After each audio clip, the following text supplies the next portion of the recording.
Hello dear student, कैसे हैं आप। उम्मीद करता हूँ अच्छे होंगे, स्वस्थ होंगे। चलिए आज कहानी के सीक्वेंस में सीखते हैं इंग्लिश ट्रांसलेशन। सबसे पहले यूकेसी स्पोकन हब को सब्सक्राइब कर दीजिए, लाइक कर दीजिए और अधिक से अधिक शेयर कीजिए ताकि ऐसे बहुत सारे स्टूडेंट्स के पास ये वीडियो पहुंच जाए जो इसे देखकर इस वीडियो का लाभ ले सकें। तो चलिए आज हिंदी में लिखे हुए ये वर्ड्स हैं जो कहानी के सीक्वेंस में हैं। सबसे पहले लिखा हुआ एक छोटा सा लड़का था जिसका नाम रोहन था। चलिए इसको ट्रांसलेट करते हैं। एक छोटा सा लड़का था। There was a small boy. There was a small boy, एक छोटा सा लड़का था जिसका नाम रोहन था। नेम्ड लिखेंगे रोहन। स्पोकन की जर्नी में इसे शॉर्ट फॉर्म लिखा जा सकता है, बिल्कुल आप लिख सकते हैं नेम्ड रोहन। ये इसका हो गया, ठीक। There was a small boy named Rohan. देखा प्यारे स्टूडेंट्स, कितना आसान था। एक छोटा सा लड़का था जिसका नाम रोहन था। There was a small boy named Rohan, simple. हाँ, अगला है रोहन गांव में रहता था और बहुत खुश मिजाज था। चलिए इसको देखते हैं। रोहन गांव में रहता था। रोहन, तो सबसे पहले रोहन लिखेंगे। कहाँ रहता था? गांव। रहने का lived in. Rohan lived in a village.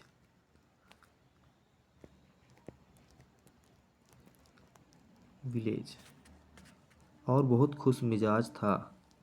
And ही व वाज था। क्या था? बहुत खुश मिजाज। वेरी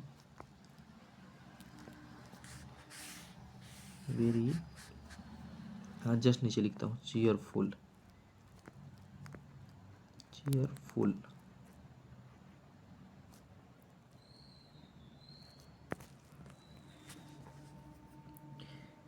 रोहन गांव में रहता था और बहुत खुश मिजाज था। Rohan lived in a village and he was very cheerful.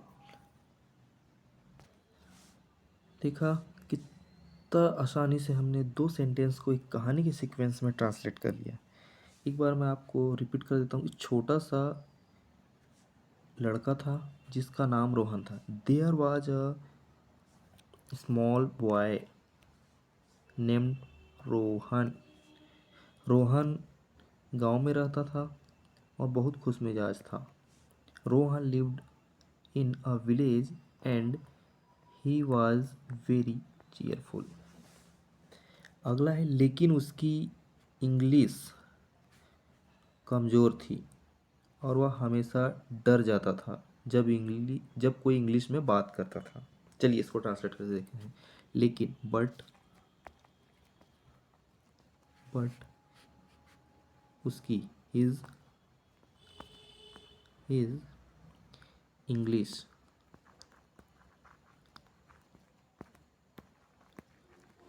English was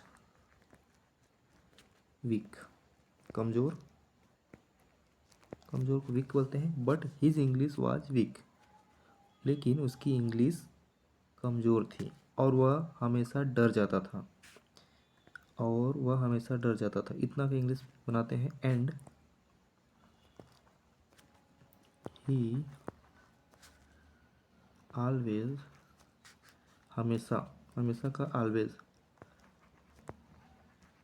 always goat scared, डरा हुआ मतलब। वेन सम वन, जब कोई। Spoke in English, spoke in English.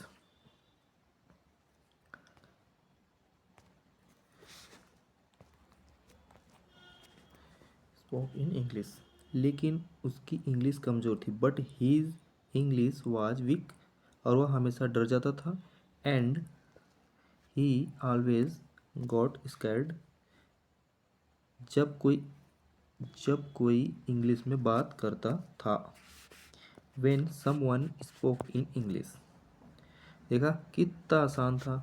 चलिए अगला सेंटेंस देखते हैं कहानी के सीक्वेंस में। एक दिन उसने तय किया कि वह इंग्लिश जरूर सीखेगा। वन डे, एक दिन। वन डे ही, उसने तय किया कि, decided,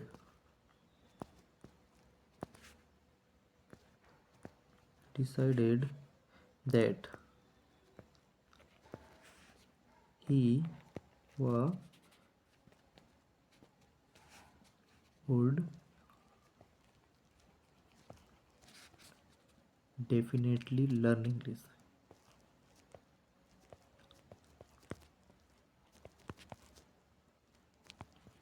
Let me learn English. Space नहीं है, मैं यहीं पे लिख देता हूँ। देखा, एक दिन उसने तय किया कि वह इंग्लिश जरूर सीखेगा। One day he decided that he would definitely learn English.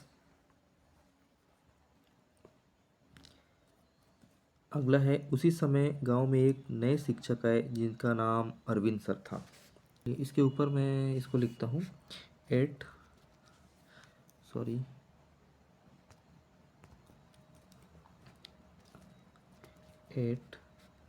that time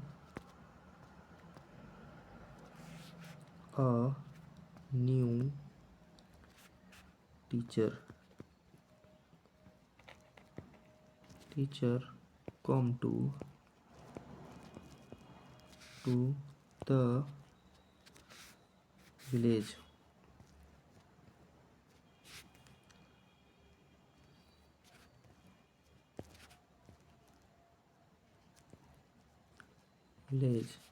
Named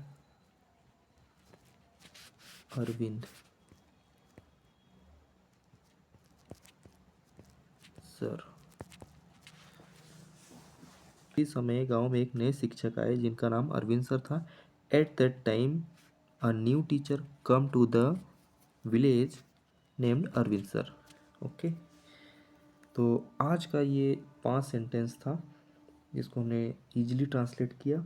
आज के 5 शब्द थे जिनको हमने ईजिली ट्रांसलेट किया और स्पोकन की जर्नी को बेहतर किया है। आपको ये वीडियो कैसा लगा इसको कमेंट करके बताएंगे, लाइक शेयर एंड सब्सक्राइब करेंगे। धन्यवाद।